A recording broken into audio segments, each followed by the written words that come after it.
34. 2011. The word courage takes on added meaning if you keep in mind that it is derived from the Latin word for meaning heart. The dictionary defines courage as a quality which enables one to pursue a right course of action, through which one may provoke disapproval, hostility, or. Over 300 years ago, La Rochefoucauld went a step further when he said, "Perfect courage is to do unwitness what we should be capable of doing before all men." It is not easy to show moral courage in the face of either indifference or opposition. But persons who are daring and taking a wholehearted stand for truth often achieve results that surpass their expectations. On the other hand, half-hearted individuals are seldom distinguished for courage, even when it involves their own welfare. To be courageous under all circumstances requires strong determination. 35. 2011. We anticipate the future as if we found it too slow in coming and we were trying to hurry it up. So imprudent are we that we wander about in times that are not ours and do not think of the one that belongs to us. We try to support the present with the future and think of arranging things we cannot control, for a time we have no certainty of reaching. Examine your thoughts, and you will find them wholly occupied with the past or the future. We almost never think of the present, and if we do so, it is only to shed light on our plans for the future. The past and the present are our means. Only the future is our end. 36. 2012. On January 10, 1992, a ship traveling through rough seas lost 12 cargo containers, one of which held 28,800 floating bath toys. Brightly colored ducks, frogs, and turtles were set adrift in the middle of the Pacific Ocean. After 7 months, the first toys made landfall on beaches near Sitka, Alaska, 3,540 kilometers from where they were lost. Other toys floated north and west along the Alaskan coast and across the Bering Sea. Some toy animals stayed at sea even longer. They floated completely along the North Pacific currents, ending up back in Sitka. 37. 2012. Researchers studied 2 mobile phone companies trying to solve a technological problem. One company developed what it called a technology shelf, created by a small group of engineers, on which were placed possible technical solutions that other teams might use in the future.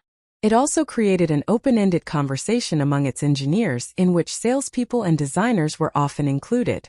The boundaries among business units were deliberately ambiguous, because more than technical information was needed to get a feeling for the problem. However, the other company proceeded with more seeming clarity and discipline, dividing the problem into its parts. Different departments protected their territory. Individuals and teams, competing with each other, stopped sharing information.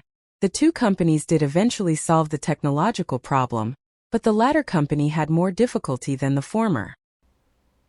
38. 2013. We take it for granted that film directors are in the game of recycling. Adapting novels is one of the most respectable of movie projects, while a book that calls itself the novelization of a film is considered barbarous.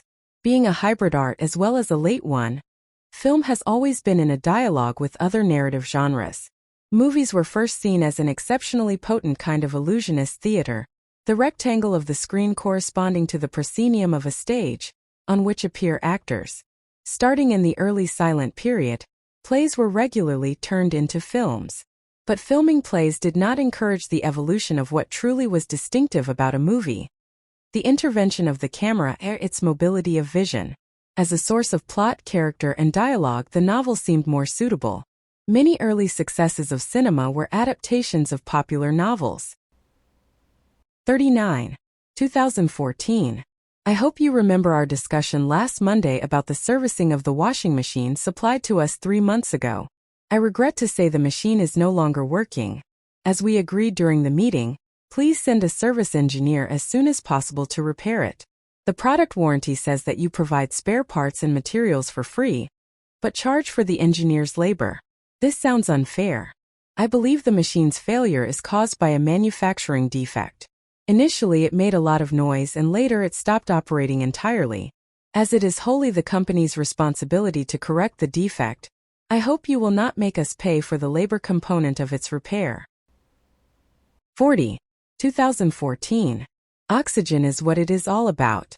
Ironically, the stuff that gives us life eventually kills it. The ultimate life force lies in tiny cellular factories of energy, called mitochondria, that burn nearly all the oxygen we breathe in. But breathing has a price.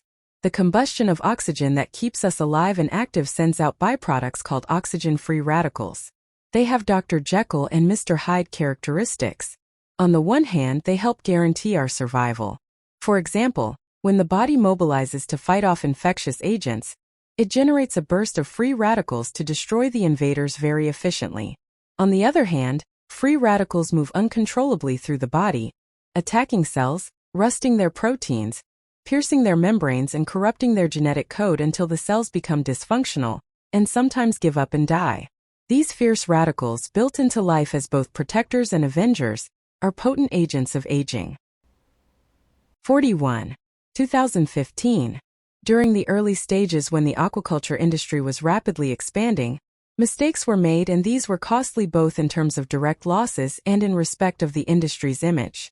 High-density rearing led to outbreaks of infectious diseases that in some cases devastated not just the caged fish, but local wild fish populations too. The negative impact on local wildlife inhabiting areas close to the fish farms continues to be an ongoing public relations problem for the industry. Furthermore, a general lack of knowledge and insufficient care being taken when fish pens were initially constructed meant that pollution from excess feed and fish waste created huge barren underwater deserts. These were costly lessons to learn, but now stricter regulations are in place to ensure that fish pens are placed in sites where there is good water flow to remove fish waste. This, in addition to other methods that decrease the overall amount of uneaten food, has helped aquaculture to clean up its act.